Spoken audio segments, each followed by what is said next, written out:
With the Butt Kicker Gamer 2, what you see and what you hear is what you feel. Butt Kicker. The future is feeling.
Live from iRacing's virtual Atlanta Motor Speedway in Hampton, Georgia, we say good evening, sim racing fans, and welcome to race number 2 of the PRL Truck Series. It was just a week ago in the Irish Hills of Brooklyn, Michigan, where Ted Lowendick opened the 2025 season with the way he ended the 2024 calendar year, and that was in PRL Victory Lane. Tonight, it is a legacy throwback to the old AMS, and as always, happy that you're spending your Wednesday evening with us on RaceSpotTV. Our producer is Dustin Allis. My name is Evan Pasoko, joined alongside by Derek Watson in the RaceSpotTV booth this afternoon. And Derek ready to come back once more for another unique and 2 for 2 on the legacy tracks so far this season. Although I will say the difference between modern Michigan and the legacy version that we saw a week ago could not be any more minuscule than the massive difference between current Atlanta Motor Speedway and the 2008 scan into which we'll race on here this afternoon. Yeah, there's some different differences, but also some similarities we can focus on as this night goes on. So this, for the moment, pardon me, will wrap up our legacy leg of the schedule. If we take a look at it here, you'll see that now here we are, week 2 at Legacy Atlanta Motor Speedway. Remember, we'll be back here in week 7, but that'll be the new version that Evan hinted at.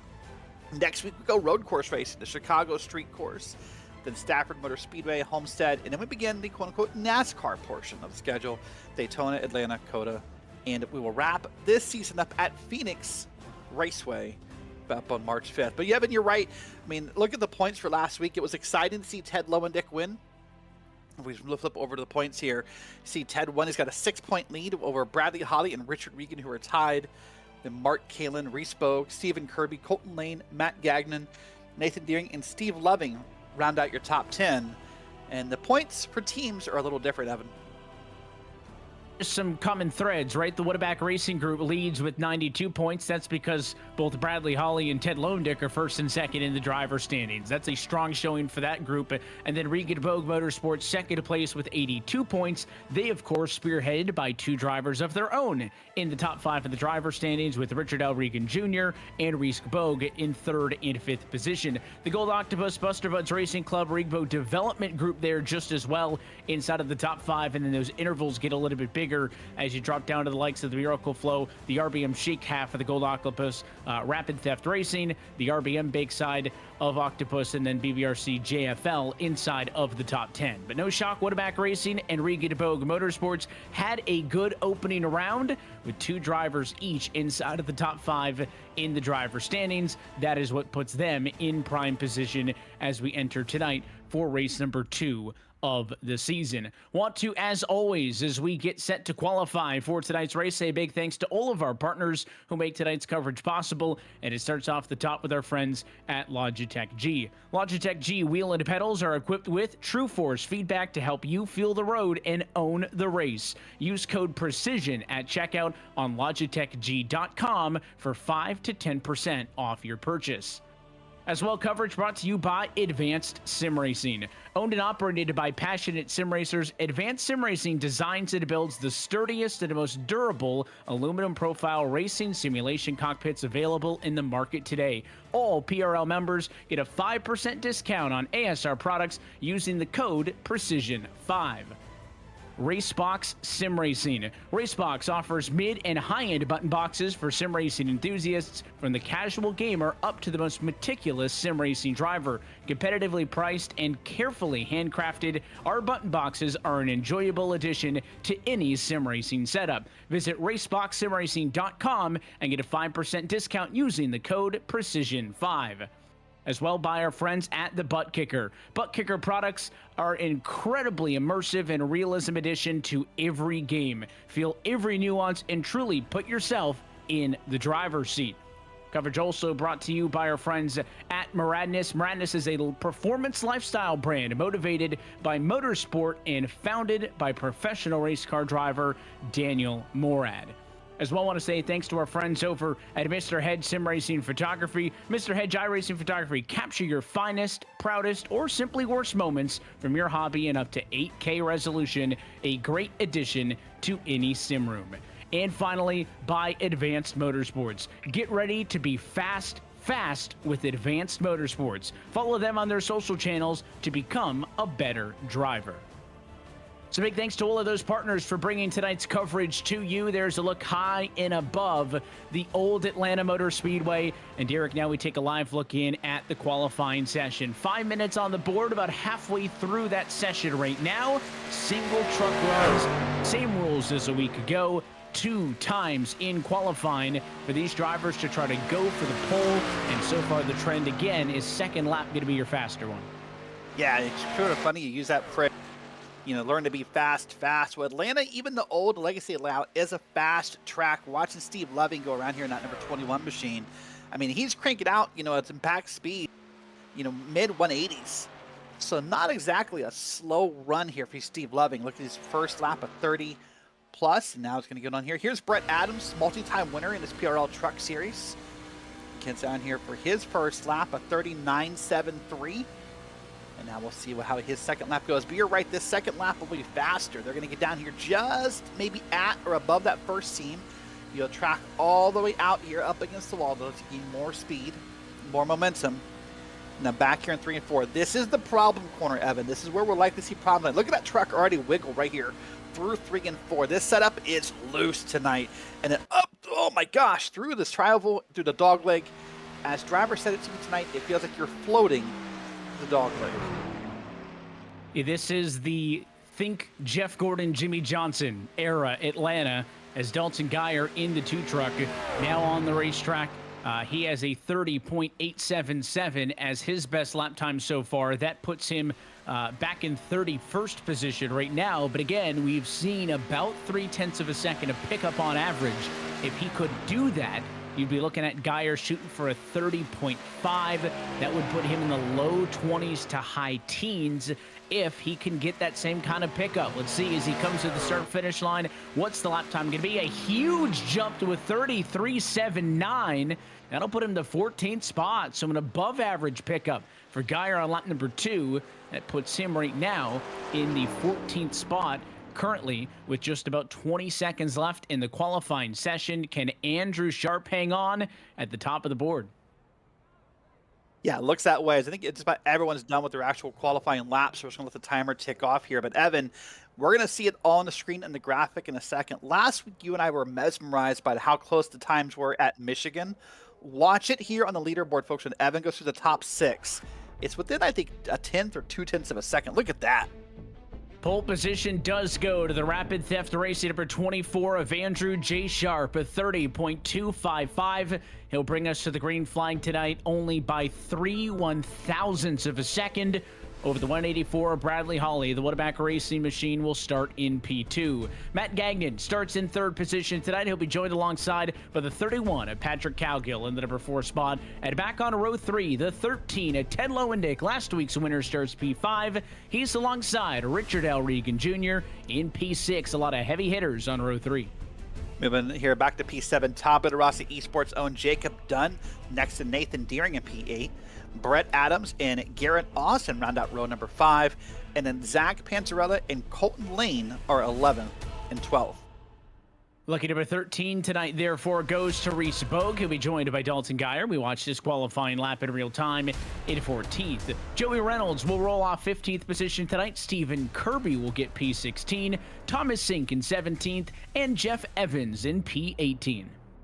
Moving back to P19 is Nicholas Schwartz with Doyle Lawrence outside him in P20. Tom Macy and Alex Hillman, 21st and 22nd. And then Edward Peltz, part of the Gold Octopus RBM Shake, is next to Doug Evans, who's part of Miracle Flow Esports. Back in the mid-20s, Steve Loving will roll off the grid in 25th position. He'll be joined by Matthew Zerwick in that row. He starts in 26th. Back in 27th position will be Austin Hunter. Even way back here, you're only looking at a 3/10 of a second difference to the fastest times in queue. Colton Easterday will roll out to the outside of that row in 28th. And back on row 15, 29th starting spot goes to Mark Kalin, and 30th to Nicholas Hunter. Moving here towards the back of the field, the last 5 cars to set times here. 31st, Dustin Bumgarner. 32nd, Stacy Hunter. Evan Williams is in 33rd with Kyle Dewey in 34th. And in 35th is Mike Toomer Jr. And Evan, I believe that is every car on the grid. Let's see, a couple more didn't set times. That's James Morgan, Brandon Chatley, and Ryan Newman rounds out a 38 truck field. That is a look top to bottom at your full starting grid. And again, we talk about this quad oval surface, which was the layout of Atlanta Motor Speedway from 1997 to 2021. Of course, this scan, though, conducted in the year 2008, 1.54 miles in length, 24 degrees of banking in the corners, 5 degrees on the straightaways. And like all PRL Truck Series fixed races, looking at a 1-hour timed race, Derek. We had a couple of yellows to start the race a week ago in Michigan. Based on the handling of these trucks, we may be seeing a couple of restarts this afternoon. Yeah, race control was very firm in reminding these drivers to be patient the first couple laps. Let the trucks get up under you and have some fun. So we'll see who heeds that advice and how well we do. But I won't be surprised if we see a couple drivers maybe caught off guard, you know, by the handling of these vehicles if they've not practiced it yet or put much practice in. But here we go. We're about to go green. Let's see what comes of this race. Cool conditions. We'll see if it helps the handling. Field in the hands of Andrew Sharp. Let's go racing at Atlanta.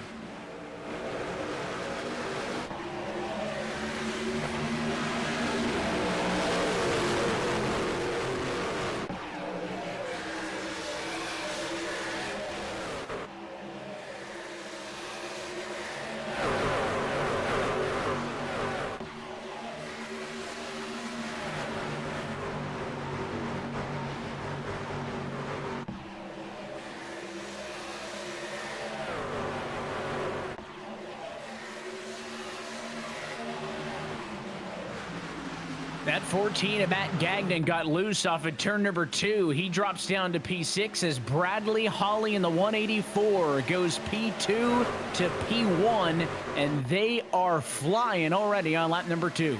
And look at this, Patrick Calgill up in P2. Evan, a couple seasons ago, Patrick Calgill was sort of the mainstay of this league. He won multiple races, won a couple titles, and really for seasons 3 and 4 had a very tough time in these trucks. And so now here he is, race 2, season 1, up in P2, battling with Ted Lowendick. That's got to be a confidence booster for Patrick Calgill. And a lot of names that we saw find success in Michigan are right up there with him. Holly, Lowendick, Regan, old drivers who finished in the top 3 at Michigan. Well, they all ride right now in the top 5. So they are off to a good start, but it is a long way to go as that clock will slowly tick down from 60 minutes total in time. Lowest speed these trucks are seeing center of the corner still in excess of 171 miles an hour. I'm seeing 184 top speed as they get down into turn number 1. There's a look off of the back. A race leader, Bradley Holly. He has led all 3 laps complete thus far. Look at that 31 car at Calgill. Little bit loose. Those cars are sketchy on the exits of the corners. Going to be a bit tail happy as these trucks have been loose all week long. Now Holly to the bottom. That'll seal off that green Toyota. That is Lowendick. Yeah, I'm impressed by everyone here. I had a chance to drive in these trucks earlier with this same setup, Evan, and I tell you, it is loose. That is just the easy way to describe it. The truck almost floats around at times. It's just hard to even like keep it pointed in a single direction. That's the word I heard from people like Bradley Holly tonight. He said, hey, this truck floats at times. He said you got to have a lot of throttle control and patience. That's how you combat it. So I'm impressed so far. We're a few laps in already. Everyone top to bottom doing a great job. And I mean, everyone's still basically 2x2. It's funny, you and I made a big point about this being the old legacy Atlanta. You almost can't tell by the racing. Oh, hold on. That is a slow truck right at the front start finish line. No caution. That's Tom Massey. So single car incident. We're going to stay green. And I'm going to guess he just lost control of that car coming through the dogleg. Yeah, that trucker's running in 25th, got loose on his own, may have had some help going around, but the racetrack is clear by the time the leaders are back now off of the exit at turn number 4, so we stay green. Massey loses a ton of time. There's the second look. Again, loose on his own. Yes, he did get turned around, but that all started by the car getting loose underneath him, and when he went to catch it, slides up the hill. It wasn't the recovery that was the problem. It was a light enough bobble to save it, but the other truck's too close. Margin for error, not great enough. I think that's where we'll see a lot of the incidents tonight come, is drivers who get loose but don't have the space on the racetrack to save it because other trucks are too close. Kyle Dewey was the other driver who got into the outside wall there. Both he and Massey down pit road, only a handful of laps into this race. Yeah, it's unfortunate to see. Kyle Dewey has some mandatory repairs to fix. He may be done for the night. We'll keep an eye on that. But let's watch here what happens to Kyle Dewey. This is his onboard. We saw there what happened. He had to go so wide to avoid a Massey sideways in the middle of the racetrack. It's important to note the quad oval at Atlanta means it's not one big swooping arc. See how there's a kink there and then a kink down here into one, and he had to kind of stay high to avoid a Massey's truck in the middle of the racetrack, and it basically put him head on with that first kink in the quad oval. That's where he got that significant right front damage from. So both of those trucks down pit road, not a lot of separation really anywhere. Up front now, it's Patrick Calgill who's taking control of this race, but side by side from the battle in P2 with Regan and Holly, and basically every spot on back. Andrew Sharp sliding back just a little bit as well. And here comes the 14 making some moves to Matt Gagnon. Remember, he got sideways right here, bottom of turn 2 on the opening lap of this race. Slid all the way to P6, but he's doing a good job of clawing his way back. And he's trying to get to the inside of Regan for second spot. Not able to carry the speed off the corner there. No, not yet. And speaking of our leader, Patrick Calgill, I talked to him earlier. And he told me this used to be one of my favorite tracks. I've not done well lately, so I don't know if I want to call it a favorite anymore. Well, if he keeps up this pace he's got right now, it may go back on the favorite list pretty quickly, because he is out here with a nice lead. I mean, 0.2 of a second at Atlanta for now. is a pretty decent lead. But you're right, that battle behind him between the teammates of Matt Gagnon and Richard Regan Jr., that's got to be making Patrick happier. It's going to give him a little bit more space. But now, for the moment, I think both Regan and Bradley Holly are going to clear the 14 and maybe get back to single file racing. A lot of side-by-side, this time by the stripe. Top 10 cars all separated by a second for the leader. Spinner in the tri-oval on the outside now. A couple of cars, huge hit there as one truck got up and in the air. Caution is out. Zerwick is one of them.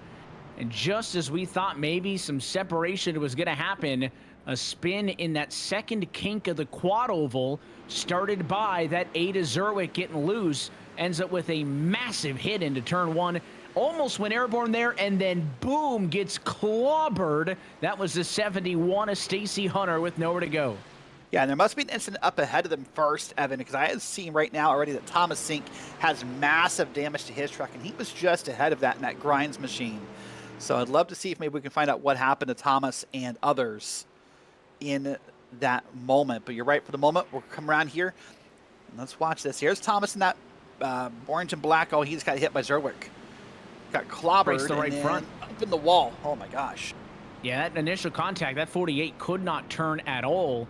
I was shocked by the fact that the 8 truck seemingly almost blew over when it went backwards in the tri-oval, got a little bit of air, and then got, again, clobbered by that 71 for a massive incident off and into the corner. And you're right, that's kind of how you get those 2 separate wrecks that happened. Let's jump on board. So here's Zerwick. You see the car just starting to wiggle around. Right there in that moment, he just lost it around. And at this point, he's just on for the ride. I know that some people, you can be critical and say, hey, hold your brake or do this. But look at that view. He was just on for the ride. With the way this track works, and the way that this science works, you're going to swing back up that hill most times when you're wrecking here at Atlanta. So that's what happened. And some drivers are able to kind of get around him and benefit. We saw James Morgan in that light blue machine get on by and a few others. But wow. All right. Well, maybe a surprising moment for me here. We're about 10 minutes in, Evan, and everyone back through, I think, 24th stayed out on track. James Morgan in P25 is the first driver to pit.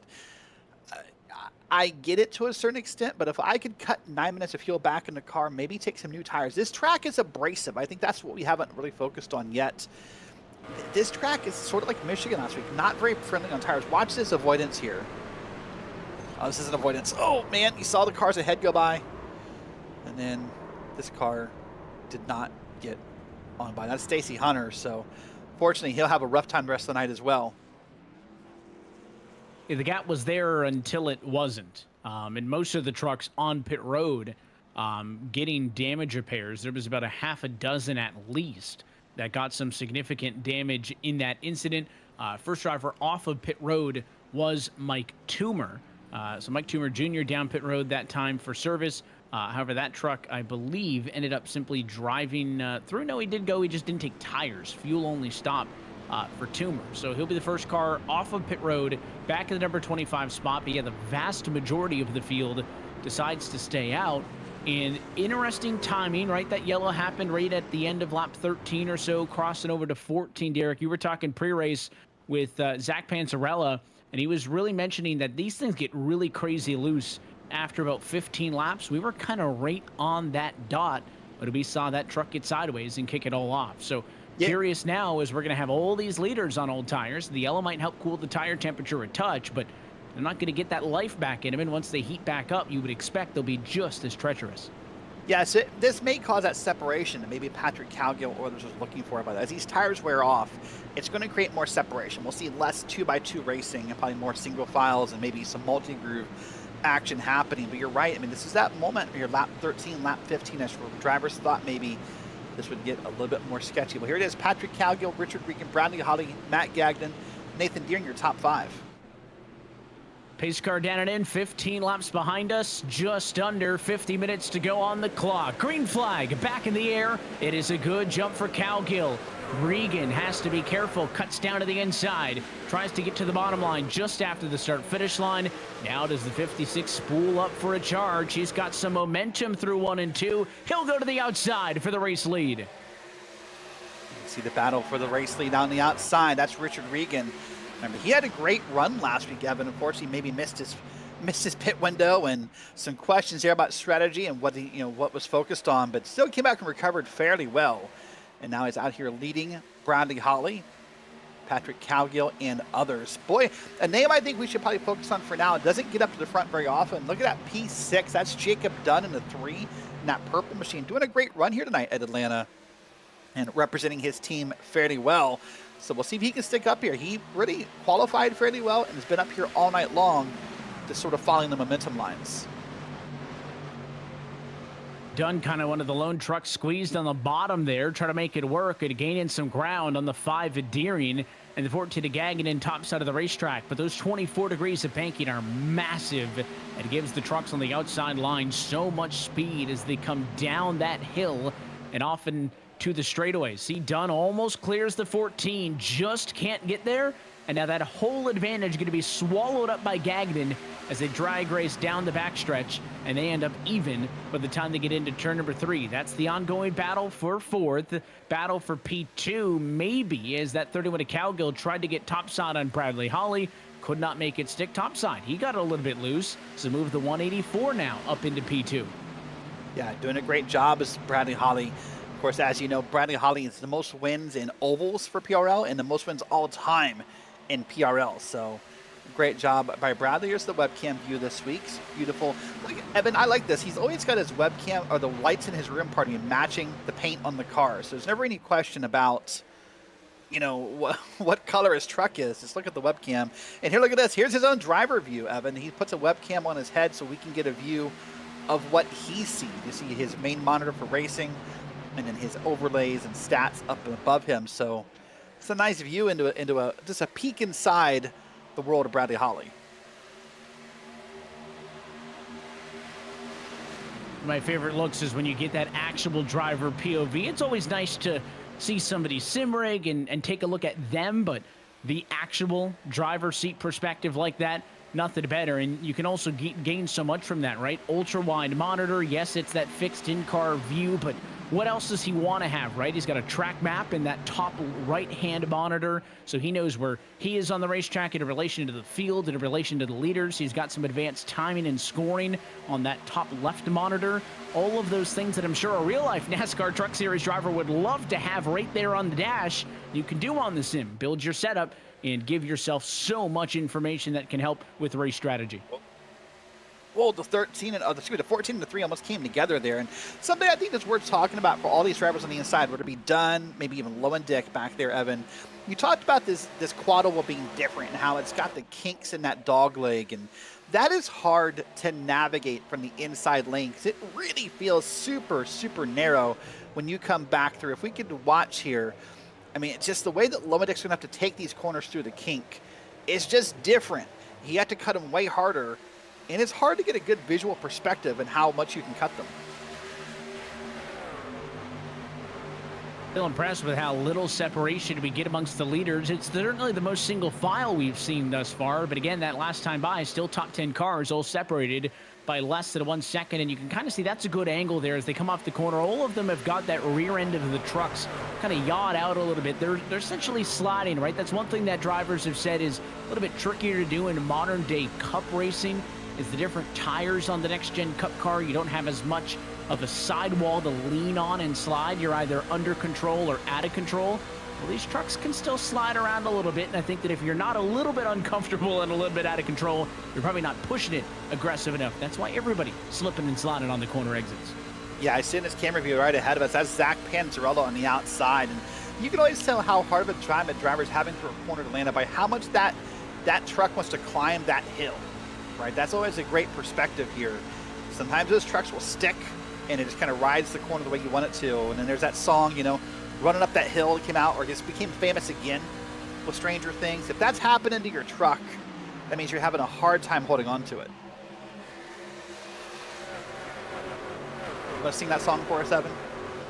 I won't give you a chorus of it, but I was certainly playing it on repeat when that season of Stranger Things dropped. One thing I was just thinking is, and I mentioned it on the kind of coming to the restart or the start of the race, is that I always call this place Hot Atlanta. You think hot, slick, summertime racing.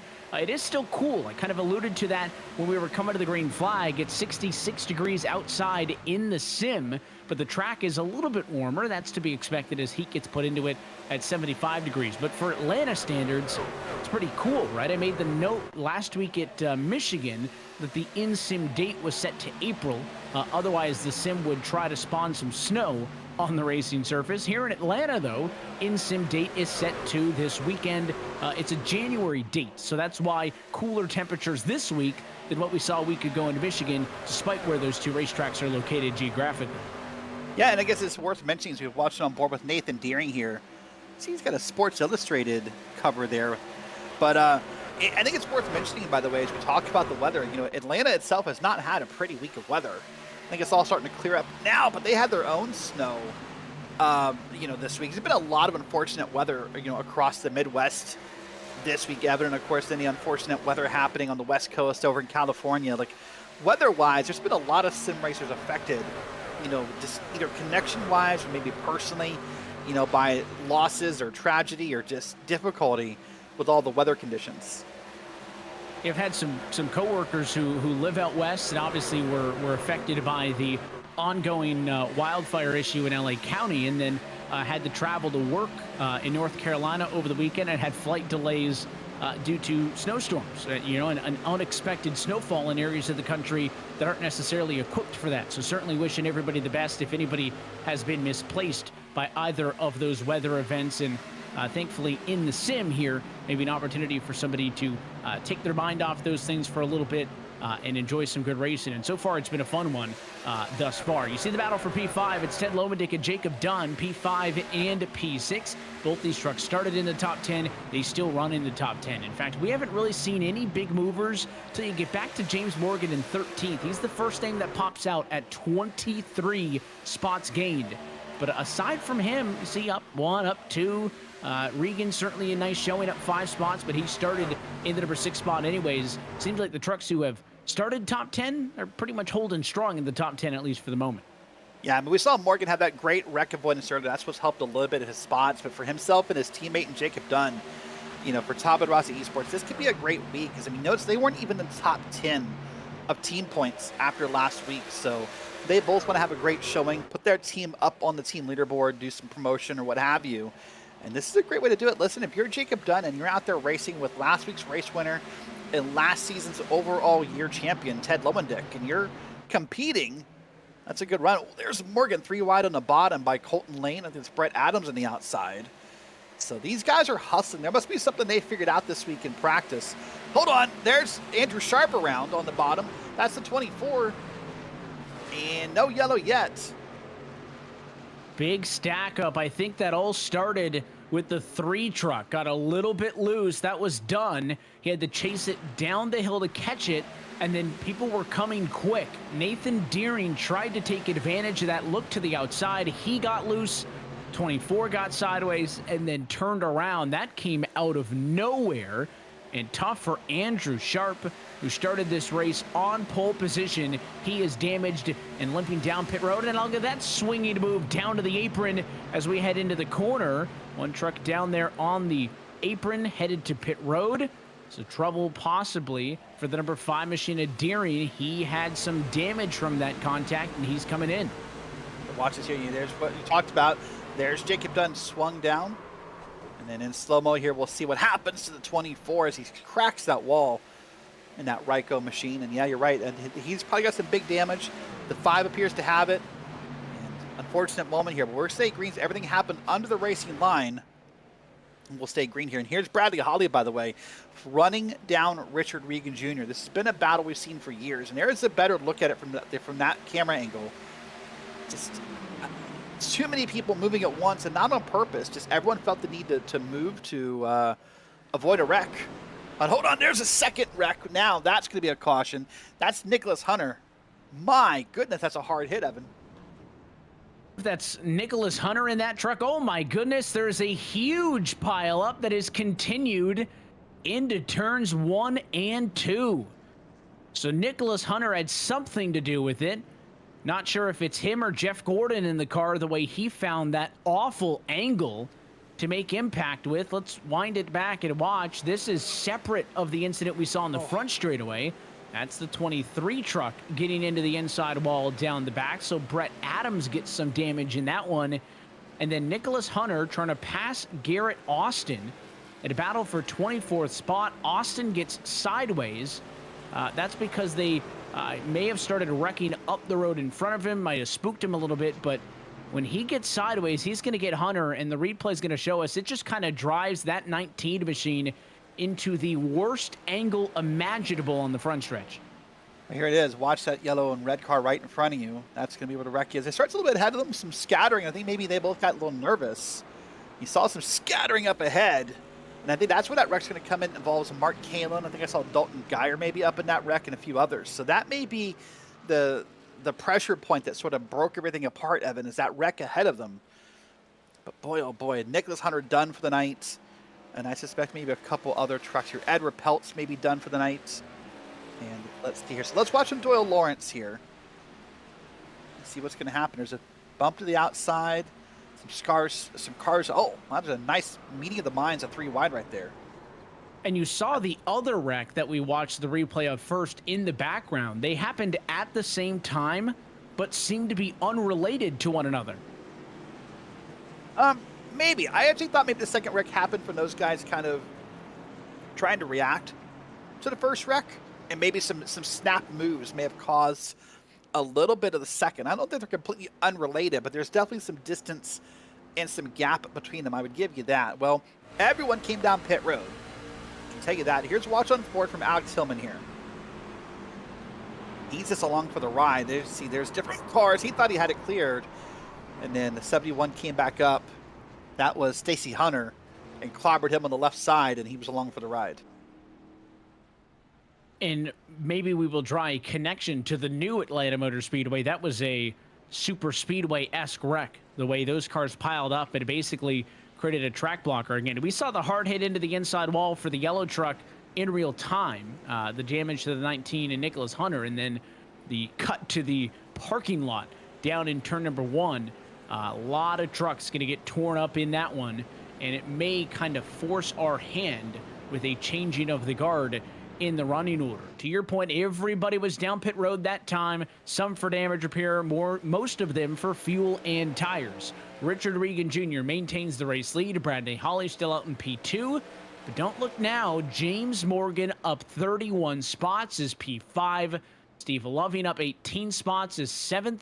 Dustin Bumgarner up 22 is 9th. So those midfield trucks starting to infiltrate the top 10 holdout that has been the opening 25 minutes or so of this race. Yeah, it's kind of curious. I was trying to figure out like what may be different this week. I mean, this Legacy Atlanta, we don't race here a whole lot, so maybe that's why we're seeing some new names up here who just have had more experience. As this track becomes more and more legacy, Evan, you know, less and less races happen here. Less of the newer names see this track, but I'm thoroughly surprised and happy to see names like Dunn, Morgan, Loving, you know, others like that up in the top 10.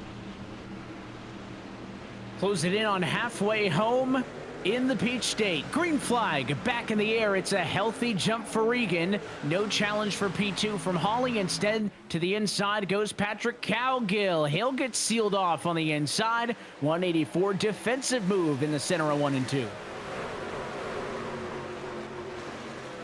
There's a driver down in the apron. That's Colton Lane, by the way, super slow. I'm not sure if he's got a bad start or what happened, but super slow. But let's get back up front here. There's some action happening up front. Look at that 2 wide back here for, I think that's Matt Gagnon and Jacob Dunn side by side here through this kink, through this dog leg.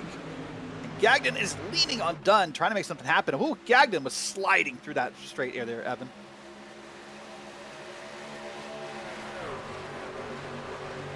Tight quarters, we'll see if the fresh rubber is going to give these drivers a little bit more control, and if we can get a long green flag run like we did at the start of the race. There's that slide from the 60 machine that we saw.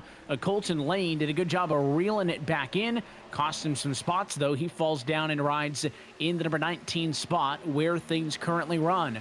Up front, Hawley, then Regan, Cowgill, the only 3 trucks to have led laps in this race, run in first, second, and third at the moment. Dunn, Gagnon and others trying to join the party. Nowhere to go right now, though. Side by side for P2. Holly and Calgill kind of creating a blockade right now that protects Regan up front.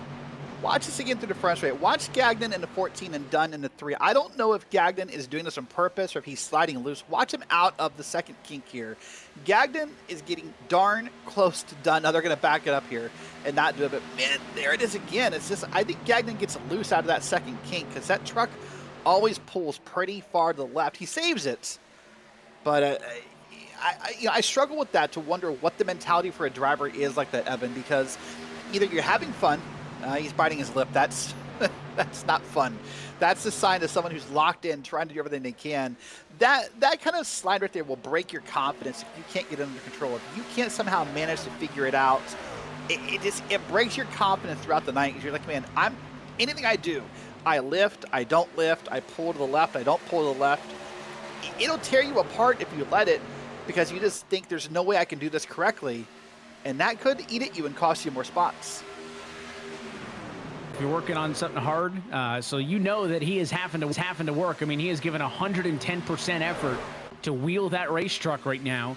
And again, it's been a good night for Gagnon thus far. He started up front. He's been up front basically the entirety of it. He's had a couple of slips and slides here and there, but he hasn't allowed any of those to take him out of this race. He's yet to lead a lap, though. Curious if that 14 truck sees that as a priority early on in this race, or is he happy with his current running position and feels like he's in a competitive spot right now, and still with more than half the race left to go on the clock, may not be in any sort of a massive rush to be able to get a little bit more out of this one. Zach Panzarella, we mentioned his comments on how the tires really fall off about 15 laps into a run. First time we've seen him inside of the top 5 tonight. There's his number 12 Chevrolet joining the party in P5. Yeah, a couple seasons ago, Zach Panzarella was the season champion in the PRL Truck Series, has won a couple races in his PRL career, so has experienced that taste of victory and doing a great job. Here's Dalton Geyer, his teammate, though. Dalton Geyer is falling back fast. My guess is he scrubbed that wall, Evan, and that just killed that run, killed that speed, because he is sinking like a rock through the field. So now if you're Dalton Geyer, he's got to kind of, as you said, lock back in. You got to kind of bite your lip. You got to just kind of breathe for a second and say, okay, I got it. I'm back in line. I'm good. If you focus on that mistake you made, odds are you'll make a couple more. He was 12th when he got into the wall in the entry to turn number 3. He falls all the way to 18th spot, so it's going to be a net loss of 6. No damage on the right side of that truck. Physically, the car's okay, but again, it is going to be a time and position penalty that is going to hurt for him. That 31 to Calgo, who's kind of sandwiched right now in between the 56 and a 14 machine, looked a little tail happy going into the corner that time in turn number 1. Again, you kind of go up the crest of the banking. The truck gets a little bit light before it sucks down into the corner, and it can kind of feel like it floats a little bit, maybe not as aggressively so as it does here in the quad oval on the front stretch. We'll see how Calgill is this time at turn number 1. Carried great speed down the front stretch that time, and was able to clear the 3 of Jacob Dunn on the bottom of the racetrack. That 3 not giving up, though. That purple Chevy, really the only truck up front trying to make the bottom work, doing a pretty good job, but I gotta feel like that bottom's gonna be wearing those tires more because you gotta be aggressive. Yeah, a little bit more wheel input means you're gonna burn off more of those tires, but what I think about more than the wheel input, although that's a valid point, is with how loose these cars are getting, with how much these trucks are floating through the corners, typically that floating motion pulls you to the left. And I keep thinking to myself, boy, if I was down there, I would just be concerned about someone's truck floating to the left a little too far, and me being the recipient of said action. There's Dunn, finally got a spice in line right in front of Panzarella. But man, Bradley Holly's also trying to make it work as well, down in that 184. There's Lowendick down there, James Morgan. So there really is a couple different lines happening here. That's part of the fun of this old Atlanta track, was the multi-group racing that would occur here. A couple of trucks have dropped out of this race through the incidents that we've seen so far. Doyle Lawrence, looks like Nicholas Hunter, Edward Peltz, Andrew Sharp, and others all to the garage. We are only left with 22 trucks on the lead lap right now. of the 38 who started. That is a pretty high rate of attrition for the opening 30 minutes down, and now 30 minutes to go. Halfway home at Atlanta Motor Speedway, race number 2 of 9 in 2025 Season 1 of the Precision Racing League Fixed Truck Series. Look at the gyro cam on board there, center of the corner, as they're working at the legacy version of Atlanta Motor Speedway. 34 laps led thus far for Richard L. Regan Jr. He's led more than anybody else and continues to lead the way. You talked about there being 9 races in the season. Something you and I talked about last week is in a 9-week season, yes, these drivers get 1 drop week, but you can't really have a bad week here. If you're Andrew Sharp, if you're Brandon Chatley, Nicholas Hunter, I mean, this likely is your drop week, but you can't let that happen again if you want to be competitive for this title. So it's unfortunate for those drivers that here we are in week 2, and they're sure to already burn up their freebie, if you will, in most of their scenarios. So boy, it's tough. There's a couple tough tracks left here. We got to go to Chicago Street Course next week. You know, we still have Homestead on the schedule, you know, a Stafford Motor Speedway. So I would want to have that freebie available, but with this new iRacing damage policy, it's possible that you're just told, hey, that's too much damage, park it and go home. Those drivers may not have had a choice in whether or not to fix those trucks. It's sometimes not a decision to walk away, but one that is made for you. There's an onboard look with the familiar purple colors. So the number 3, Jacob Dunn. His Chevrolet in P5 at the moment. You're looking up to the top 4. It is Holly 4th, Gagnon actually swapping with him. So Gagnon 4th, now Holly 3rd, Cowgill 2, Regan still in the number 1 spot. What you don't see on this onboard shot is that 13 of Ted Lowendick, who's entering the conversation. He's kind of parked on the left rear quarter panel of this 3 truck of Jacob Dunn, not even with him yet, so you haven't seen the nose of the 13. And then, of course, as we look off of the back, the 13 makes a dive. There he is on the bottom. Ted trying to keep his way back into this conversation after starting as a top 5 car, but not really having been able to get into a battle for the lead yet this afternoon. No, definitely not able to. But listen, I mean, a P5 right now, if you can come away with your first 2 weeks, a P1 and a P5, it's a pretty solid start here in the PRL Truck Series. That's going to be a great run. And remember, Ted is a road course specialist. So I would think Ted, if he carries momentum out of weeks 1 and 2 and then gets to go to a road course or a street course, this may be a Ted Lowendick season quickly forming here if all stays this way. There's Jacob Dunn. Oh my gosh, he's cutting the grass. Beautiful save by Jacob Dunn. Not a pass in the grass, it'll be a loss in the grass as that thing got sideways. And Jacob Dunn, who is in the number 5 spot, now finds himself in 11th. And we always say that these trucks are so momentum-based, it's going to take him about a lap to get that thing spooled back up. Look at the counter steering there. That's just all on his own. Getting loose off the corner.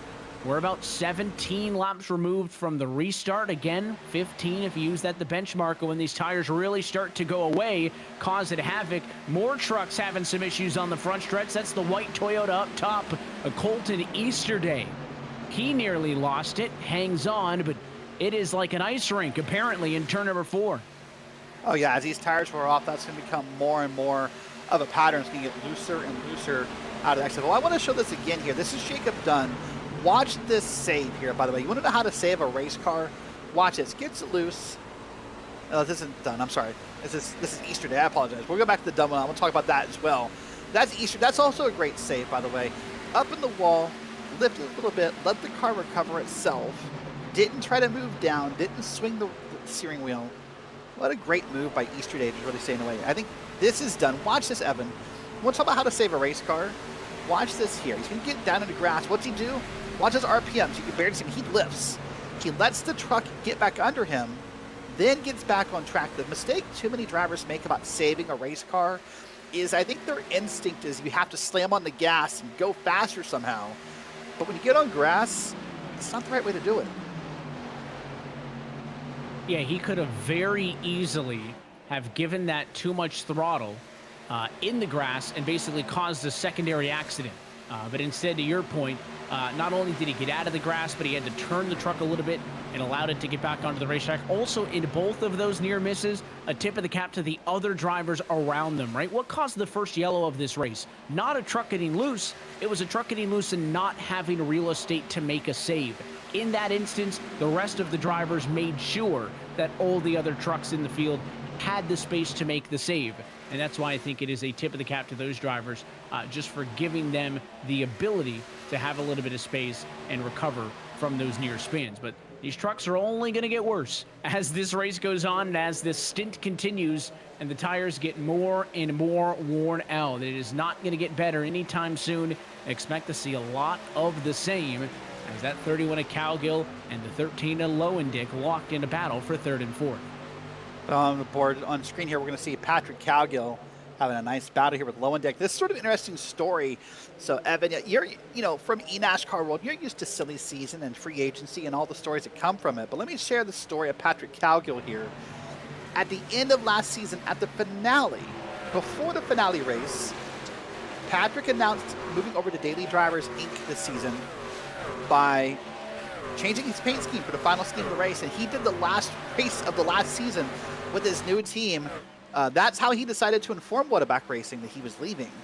So it's sort of interesting to see him racing side by side with a Whataback driver, because there was a lot of surprise in the Whataback camp when Patrick Cowgill loaded into the race at finale night in a new paint scheme. Pretty good way to make the announcement and rep your team for the following season. Some lap traffic in the mix here as well. That's the pink 51 of Jeff T. Evans who goes lap down. That's going to leave us with only 20 trucks on the lead lap in this race, and caused maybe a bit of a heart-stopping moment for some of the race leaders as they work their way on by, but everything okay for the time being. The midfield, though, right here, this is pretty tightly condensed from P6 on back. The top five have spread out a little bit. They've gotten a gap to the rest of the field, but P6 on back is very tightly packed in, and I'd be a little bit nervous as this field gets ready now to lap Evans there up top. It's going to put him in a three-wide scenario at least once. The 16 truck into the outside wall there. Look out. Nearly split it trying to get low. Wow. That was the 16. That was Dustin Bumgarner who was loose there. Look, this is Nicholas Schwartz back here way off the pace. Was that truck? I'm not sure what happened there, but Jeff Evans, by the way, is having a real rough start. Watch Schwartz again, party. Whoa, my goodness, into the wall. That'll likely end his night. That truck just had made up its mind where it was going to go. Nothing he could do about it. But Jeff Evans really having a hard time in that pink truck. Remember, Evan last week had the internet problems. Was multiple laps down before he could reconnect. This week, not having a great run. Already a lap down. And just not the start Jeff Evans wants to this 2025 season. Has it been what he's been looking for thus far? And now, for the moment, the trucks that run in first, second, and third are the drivers who finished in the top three a week ago in Michigan. Regan, Hawley, and Lowendick. You talk about consistency. You talk about a short schedule. The way that the calendar year's broken up into the different seasons on iRacing. It is, you got to come out fast, you got to come out strong, and that's exactly what we're seeing from the 56, the 184, and the 13. It continues to be impressive with those drivers, and their gap continues to grow over that battle for P6 on back. They're now over 3.5 seconds clear over Matt Gagnon, who is fighting with Panzarella, Bumgarner, and others, and the other fight that we were watching. Even up front here in the top three, there's kind of a battle of three fights, right? Regan up front, he's pulled away. He's half a second ahead of Bradley, Hawley, and Lowendick, who are fighting for second and third. And then there's the other duo. Patrick Cowgill's 31 on the outside, and the 84 James Morgan on the bottom. That's another two-way battle for fourth. And again, I cannot stress enough how impressive the night has been for James Morgan. Did not take a time in qualifying. We've thrown out his positions gain number a few times tonight. Right now it sits at plus 31, and he is still not happy. He wants more. Yeah, he is still wanting more, and great for him in doing that. By the way, if you look at these trucks on the screen, you think, man, they look a little slower. They are, Evan. That's because of the fall off on these tires. Remember, we last pitted about 20 minutes ago under that yellow flag. But let me give you some examples here. We're looking at James Morgan on the screen. James' fastest lap tonight, a 30.780. Last time by, a 32.482. Big wreck. We'll come back to that. That's Bumgarner, Panzarella, Loving. I think also Jacob Dunn in there. My goodness, this is a big wreck, Evan. Big issues on the back straightaway. The yellow flag is out, and once more, all it took was one truck to get a little bit out of shape, and it fell apart. I think Panzarella was where all of this will prove to start from.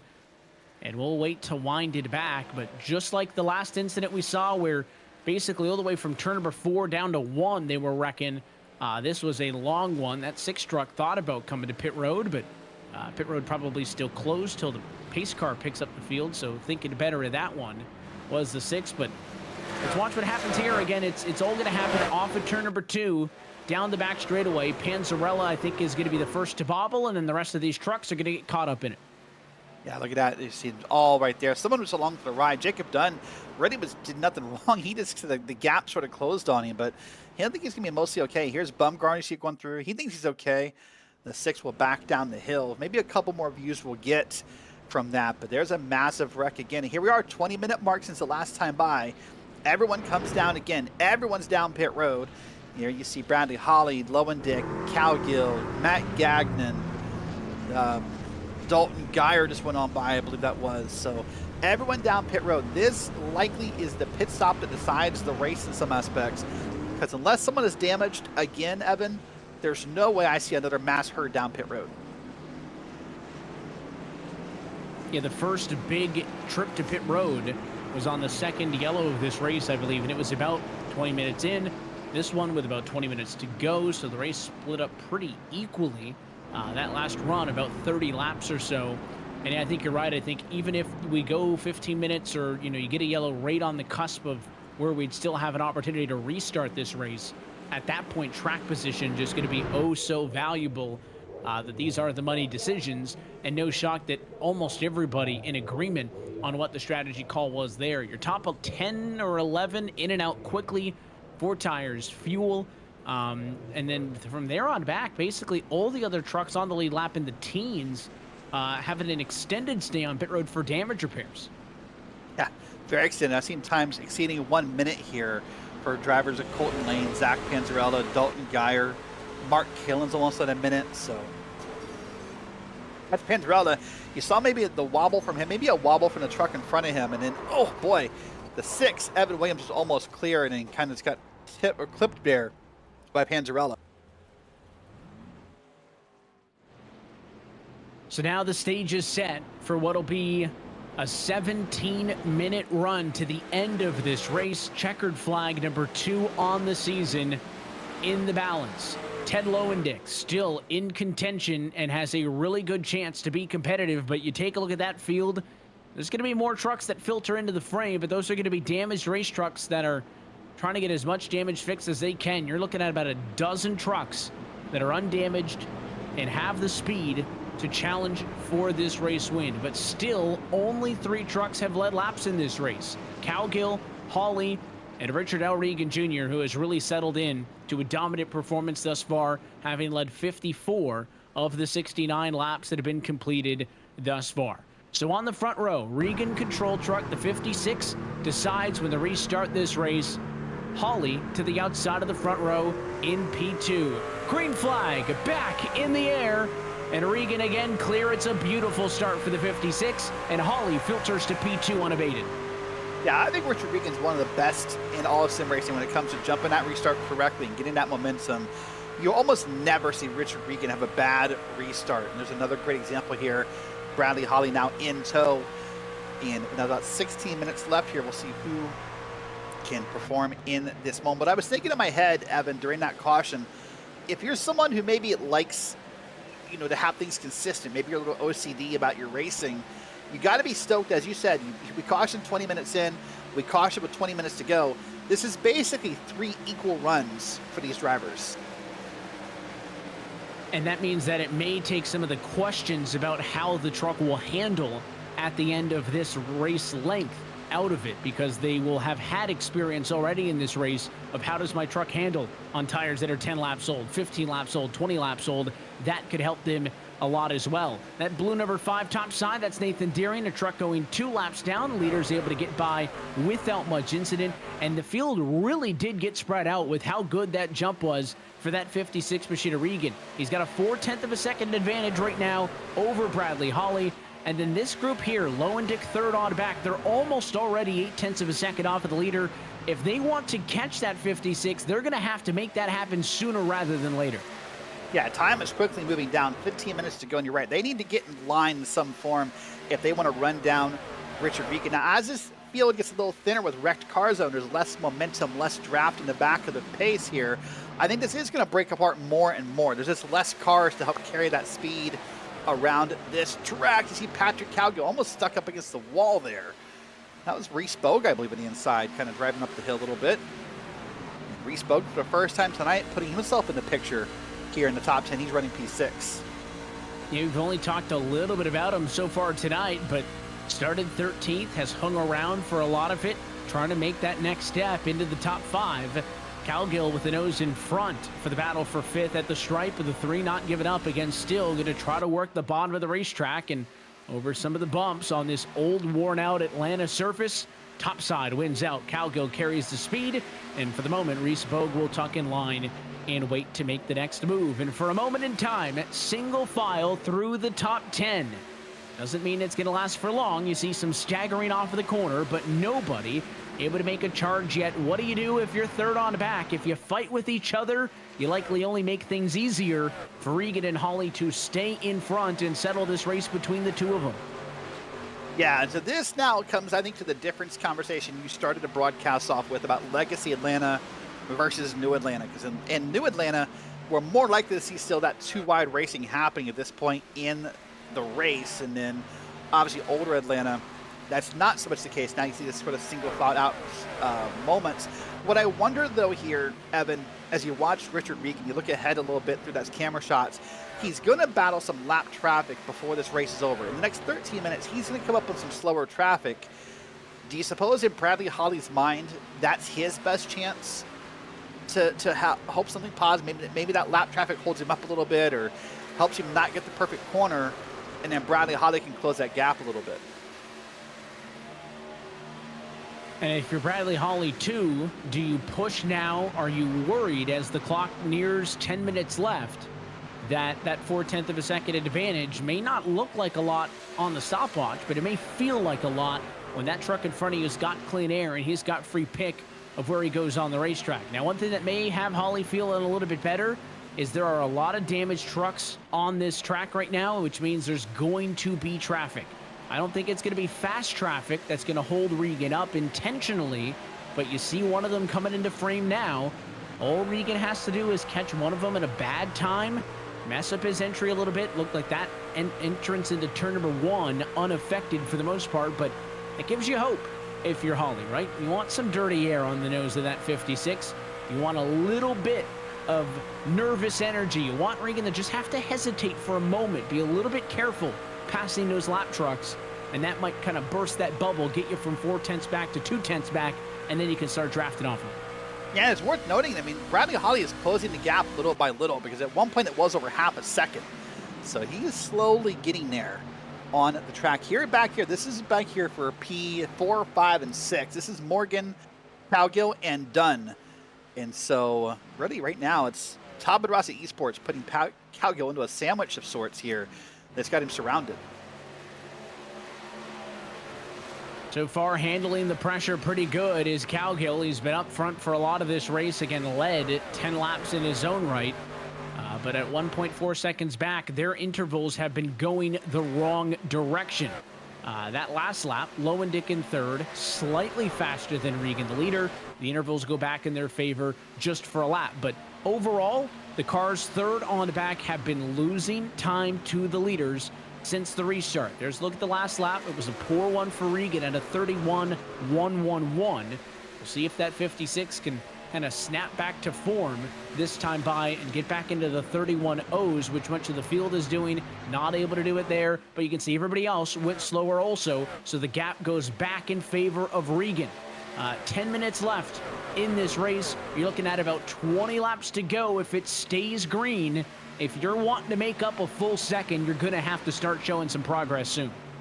Yeah, that's for certain. You're going to start making it fast here. And really, you probably have to work with someone, I would think, to make that happen. It's going to be very, very hard to make up a full second by yourself. But I notice here again, I mean, it feels like those gaps are just closing a little bit. Maybe Lowendick's got a better draft off of Holly. That's for second and third. Here's Dunn getting a good draft off of Reese Bogue. So, I mean, again, this is not New Atlanta. The word draft is sort of odd to use, but if you're trying to make up time, you have to really, start to use that, Evan. You have to get whatever momentum, whatever draft you can, and make those runs. But you're right. I mean, for whatever reason, this run is way different. I don't know if it's just less cars on track, not building up the momentum, if it's just confidence has been shaken for some drivers, if it's just a better restart for Richard Regan. But this is so much different on new tires, mind you, than what we've seen the rest of the night. We suspected that with everybody coming down and having pretty much the same idea on pit road, that we were likely going to see a restart similar to the others. Lots of too wide, lots of aggressive racing.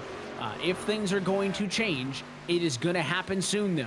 15 laps since the restart right now at the start-finish line. We've kind of used that as our de facto marker in the sand on when these tires are going to start to go away. So was Hawley hanging back from Regan because he was saving?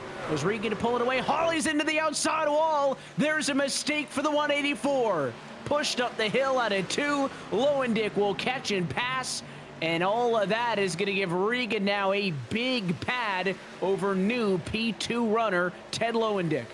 Yeah, watch it again here. This will be up into the wall. And that's all you need right there. You'll see a pass coming inside quickly from teammates here. And Ted Lowendick will get out around for P2. So, boy, but if you notice real quick as well, you notice that James Morgan tried to make the pass on Bradley Hawley, and Brad said, no. Like, I'm going to block that pass. I'm only going to give up so many spots here. And he sort of stalled that run that James Morgan had. Well, about 8 minutes left here, Evan. I thought it was interesting we could talk very quickly. Obviously, as you said, this track layout's changed a couple times. This layout we see started in 97. Of course, then in 2021, it became, I guess, what we call the super speedway layout. But for a track, I was trying to think of oval-wise at least, this track may have had the most different configurations of an oval for any oval on the NASCAR circuit.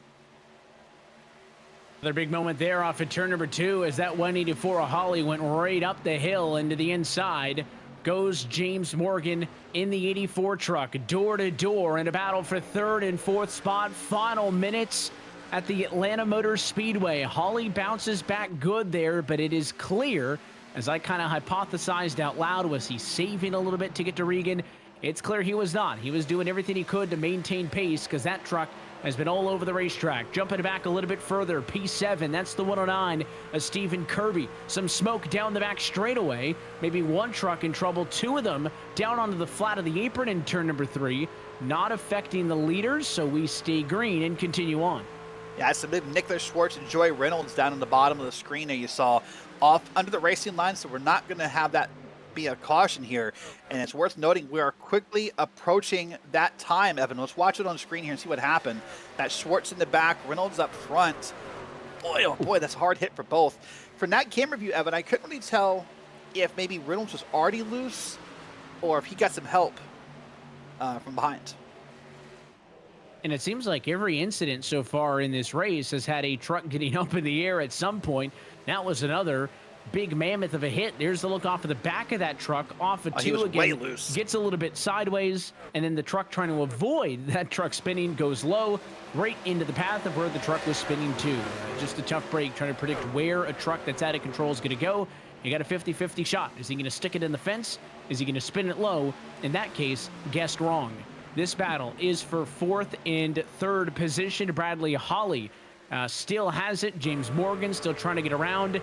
And maybe not time to sound the alarms yet, but the fastest truck on the racetrack the last 2 times around was the number 13 of Ted Lowendick. He assumed the number 2 spot after Bradley Hawley made that big mistake. And as Hawley tries to hang on here and fight in the battle for 3rd and 4th, Ted Lowendick is within half a second of your race leader, Richard Regan.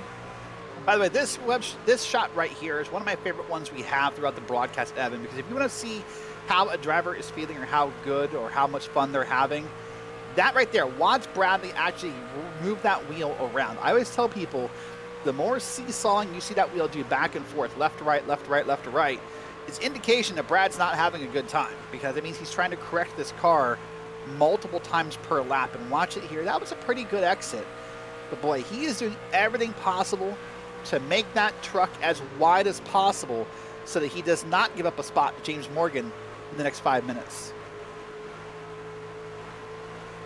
Sounds like maybe some trouble as well for the 14 machine about Gagnon. P8 last time by the stripe. Let's take a look. Sandwich should have been a 3 wide and a double dose of touch in there. Gets sideways, a good save, but again, that's just going to cost so much time. And if you got to have a mistake like that, that's something that you need to have happen early in the race so you got time to bounce back. There's just nothing left on the clock to recover from that time lost. It's interesting. You and I don't ever really use the word accordion effect when we come to a track like Atlanta, but that's what that was, right? Cowgill got a little loose. Gagnon got in the back of him. Gagnon got slow, and then Dunn got in the back of both of them. It's very rare that you and I would use the word accordion effect at a track like this, but that might have been like the textbook definition of an accordion effect right there. We were talking accordion effects on a restart issue a week ago at Michigan, and now it's at pace here at Atlanta. This is the battle that we have been waiting for.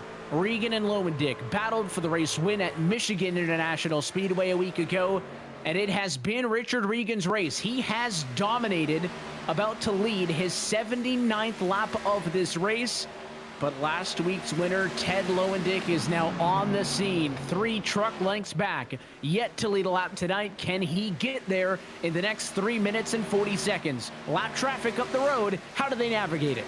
Well, that was a great question, how they're going to navigate. But look at the different lines they took through the corners. Watch here. Regan was way down in that corner.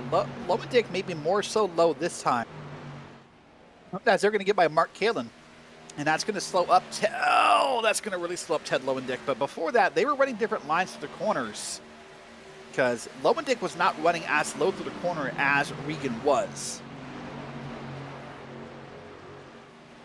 I'm concerned, Evan, with 3 minutes to go, though. With him getting slowed up, with him being Ted Lowendick, I'm concerned that being slowed up by Mark Kalin may have killed this run. I don't know. We'll wait and see. 3 minutes left. It means if our caution comes out, we're done. So I guarantee you no one is hoping more for a wreck right now than Richard Regan Jr. It is beyond the point of no return. So the next flag will indicate how this race is going to end. If it's a yellow, it'll be behind the pace car. If it's a white, it means we'll race things out to the checkered flag. That 13 machine, I still think, is the better truck right now, and I think he's got maybe one look left in him, but that is no margin for error for Ted Lowendick. He's maybe going to get one look at Regan, and that's not even guaranteed to be a good look, right? If that 56 leaves the bottom open, we've seen drivers struggle to complete passes on the inside of the racetrack tonight. Can Lowendick make it happen? He has not been able to make a pass for the lead at all in this race, but this is the best position that 13's been in. More traffic up the road. It's the number 2 Adalton Geyer, off pace to the leaders. Where do they catch him in relation to the corner? Geyer's going to go to the inside. It's going to affect both of their lines in 3 and 4. It's going to affect Regan more because Regan loves to run that bottom lane. So that threw him off his line, yet Lowendick was able to kind of use that line and maybe even just get a build of momentum there. So that was good for Lowendick. You see here, as the lap counters go by, though, I mean, look how much difference there are in these lap times here. Oh, Lowendick's in the wall. That's going to kill that run, however. Oh, for Lowendick, he's just barely scrubbed the wall, Evan. Yeah, he had to stay high off of 4 to avoid the lap traffic, and it just kind of messed up that whole run down the front stretch. He was about a truck length up that whole time than what you would expect him to be, and it's going to cost Lowendick 0.3 of a second total in the end, and that, I think, may be the insurmountable error there. Third on back, they've closed the gap, 1.5 seconds off of the leader. These spots all up for grabs as well. Holly's third, Morgan's fourth, Boga's fifth. Far from decided, but it was 60 seconds and under on the clock. Richard L. Regan Jr. trying to nurse this thing home. Yeah, that's all he's got to do now is be patient, have a couple of clean laps. Probably not even push that hard, right? He's got almost a half a second lead here. Just be patient for 2 more times by, and he will be a race winner for the first time in 2025. So it's got to kind of keep your nerves under you, breathe easy. You know, don't get those jitters that you sometimes get, and this should be an easy cruise home.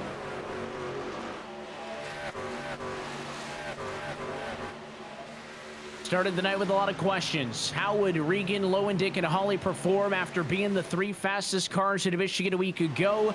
That was quickly answered by them becoming the best trucks in this race as well.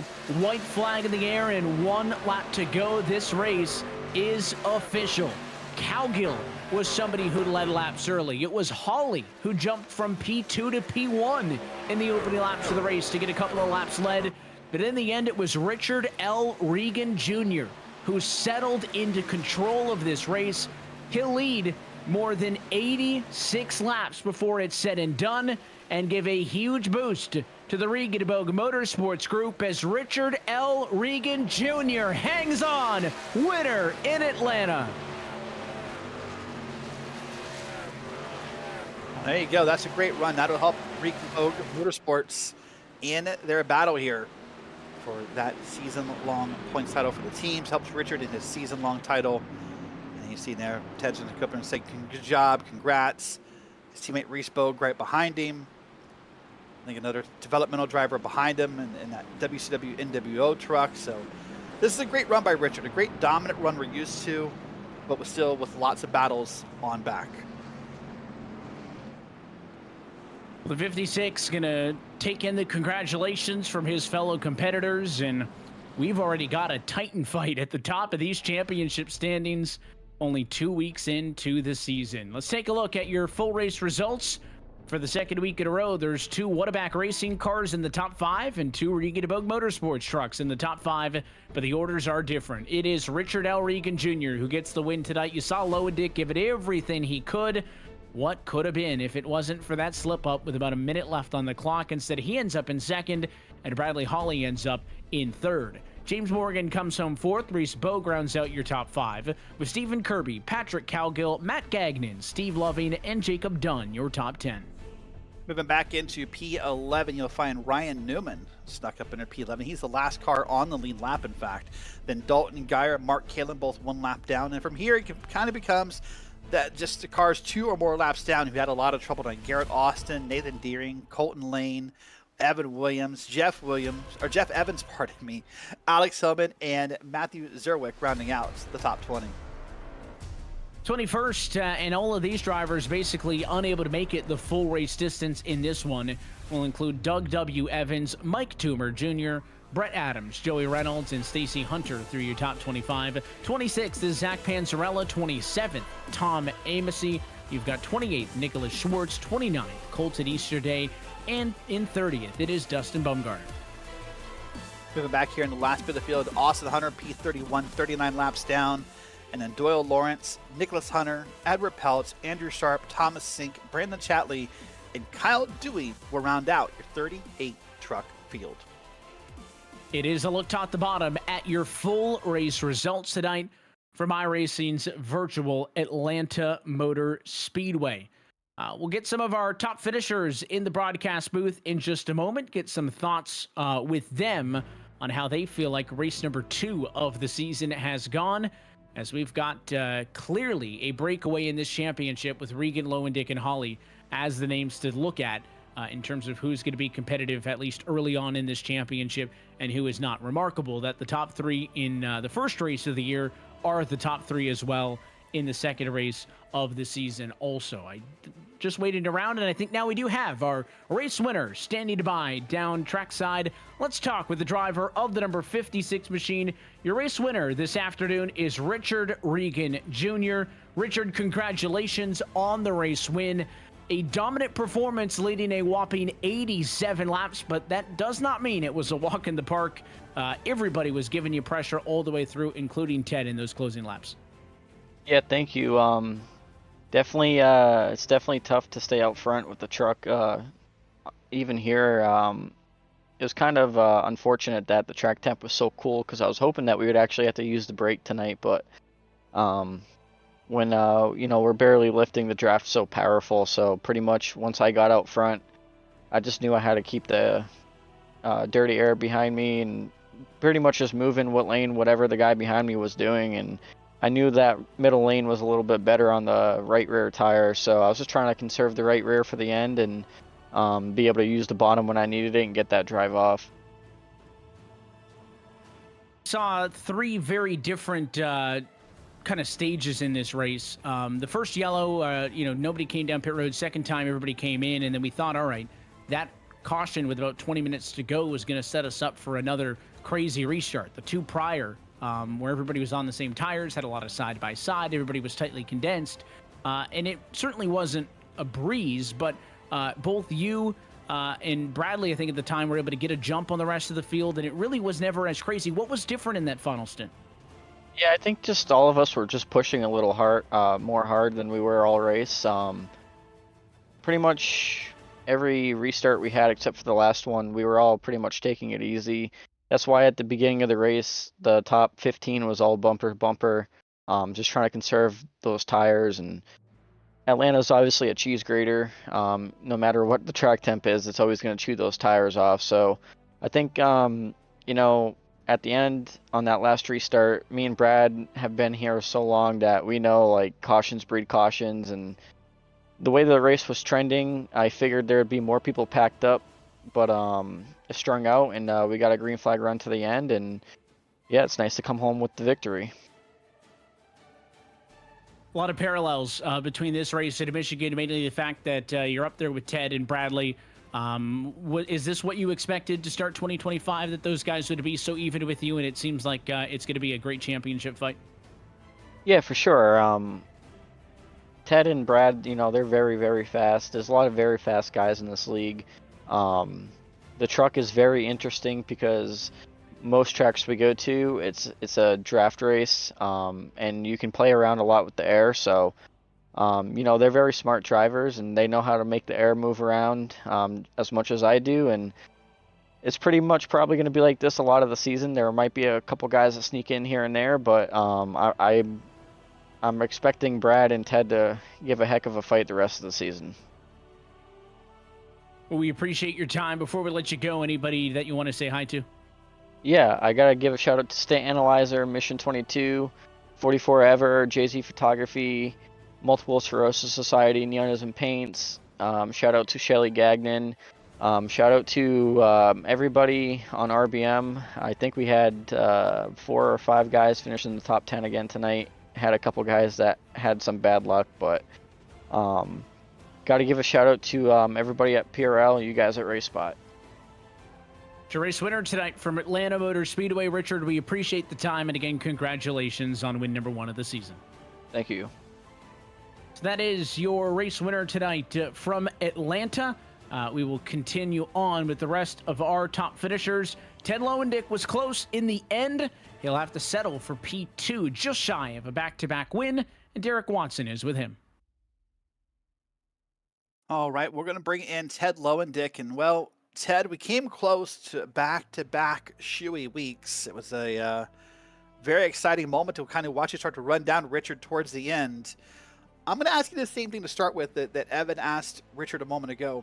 What made that last run different? Why did we go from, in your mind, side-by-side racing to single-file spread-out racing after that last pit stop? We didn't have to save the tire nearly as long. I think that's, and also Brad, Richard, and I learned from those first couple of runs that we can't let these guys that we had to pass back through get by us. So we kind of had to run a little harder than we wanted to, because we knew it. Like Richard took off, and we were like, "Oh boy, we gotta keep up with him." Because if he gets out too far, it doesn't matter if you save your tire or not. You're not gonna catch him. But that was that's a bummer. But P2 start off 1-2 for the season. Can't complain. I just couldn't get inside that 0.3 bubble. Richard started using the air and blocking there a little bit with it, and it worked. That's what you got to do to win, and hats off to him. And Brad, congrats on the P3, and great points night all around for team and individuals. So yeah, looking forward to next week. So I want to give you a moment here. You and I had a discussion this week, and we didn't really get a chance to talk about it mid-broadcast, so I want to give you the floor. So this season you changed your number to the 13. Take a second and talk about why and what that means to you. So I'm a huge Columbus Blue Jackets fan. It's a hockey team here in Ohio, and one of their star players was tragically killed before the start of the season. He and his brother, Johnny Gaudreau and Matthew Gaudreau. So I Johnny wore 13, and just to pay tribute to him and his brother, I changed to 13. Johnny's actually his pictures are in the 1 and the 3, and then we put the NHLPA memorial tribute on the deck lid of the truck. And it's just something, he meant so much to the city. He was the first player that of his caliber to ever choose to come to Columbus. And he wanted to be close to family, and it's just it's a bummer, and I hate that his family had to go through it, and it's the least I could do to show my respect for a guy that came here and gave it us all for 2.5 years. Yeah, and it's one of the beautiful things about sim racing. You see the numbers here live on the broadcast on the side of the truck, but one of the beautiful things about sim racing is we kind of get to use our vehicles, whether it be a car or a truck or what have you, and kind of, show our own little personal love and tribute to things that are important to us or people we want to memorialize. So it's always a great moment. Well, let me change topics here. Next week, we go to Chicago Street Course. It's no secret that you're a road course racer at heart. Remember, you came over here. Many people know from road racing. Yeah. So what's the outlook for the Chicago Street Course? I love that track. The first year we did it, I think Nick and I crashed each other into a corner. So that was really funny. But it's gonna, depending on track temperature, it's gonna become one of those don't burn off the rear tires. Now that the races are an hour long, we're definitely gonna have to probably make a pit stop. So maybe that'll bring the strategy factor into it. Maybe people will be pitting early, running long. You don't know yet. Got to get some more practice in. But with the Daytona 24-hour coming up this weekend, the practice is going to shift to that for the next couple of days, and then we'll come back to the truck on Sunday. Ted, well, listen, great run tonight. P2's a solid run, and we'll see you 1 week at Chicago. Awesome. Thanks, guys. Have a good night. All right, that's Ted Lowendijk, finishes P2. Let's go and move into our P3 interview, and that's with Bradley Holly. Brad, boy, oh boy, what a great run you had all night long. I mean, pretty consistently in the top 5 all night. Yeah, I felt like, once I went to the top, if I wouldn't have hit the wall the first time, I may have had a fight with Richard and Teddy, and kind of threw that away. So here we are again, having our second time of having a top 3 interview, with you this season. So 1-2. Now, obviously, we talked to Ted a second ago. Next week is the road course. We know you love road course racing, so I'm assuming the goal is to have a top 3 again. Yeah, definitely. It's gonna be tough. Normally, I would have been practicing by now for a road course in the trucks, but with the Daytona 24 coming up this weekend, that's been basically 110% of my focus, so we can try to go get a win there. So I have to put this out there. I need to confirm a crazy rumor I heard last night, which is I think you're running with, is it you, Richard Regan, Mark Kalin, and you have a 4th in your team, right? Who's the 4th?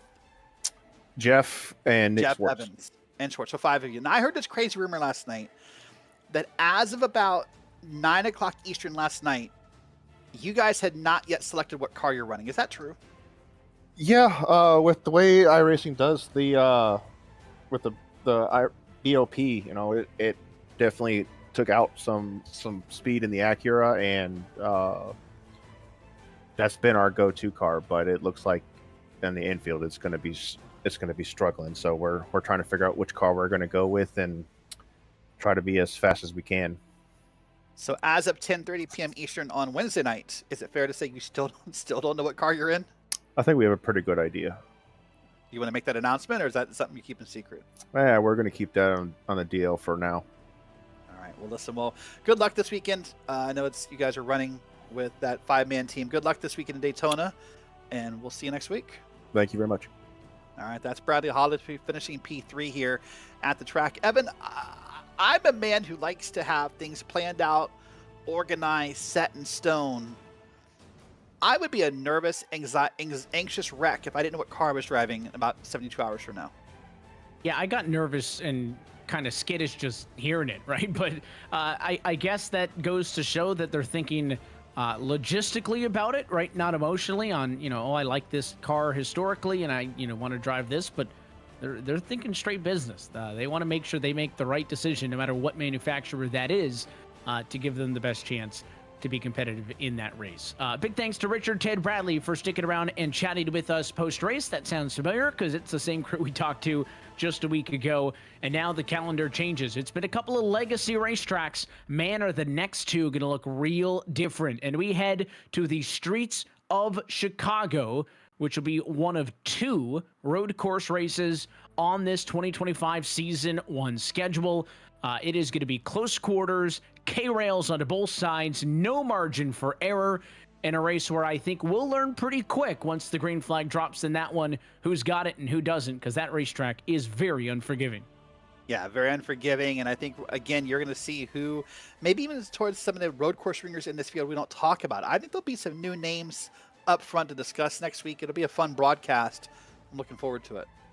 And we hope that you all join us for that one as well. Until next time, though, that is it for us here tonight from Atlanta. On behalf of our entire team at RaceSpotTV, for everybody at the Precision Racing League, and of course for your broadcast team tonight. For our producer, Dustin Allis, for myself, Evan Pisoko, and Derek Watson, I want to say thanks for tuning in and hope that you join us next time out on Wednesday, January the 22nd for iRacing's virtual Chicago Street Course. That race and every race of the PRL Truck Series can be found exclusively here on RaceSpotTV. Until next time, good night from Atlanta, where Richard Regan is in victory lane.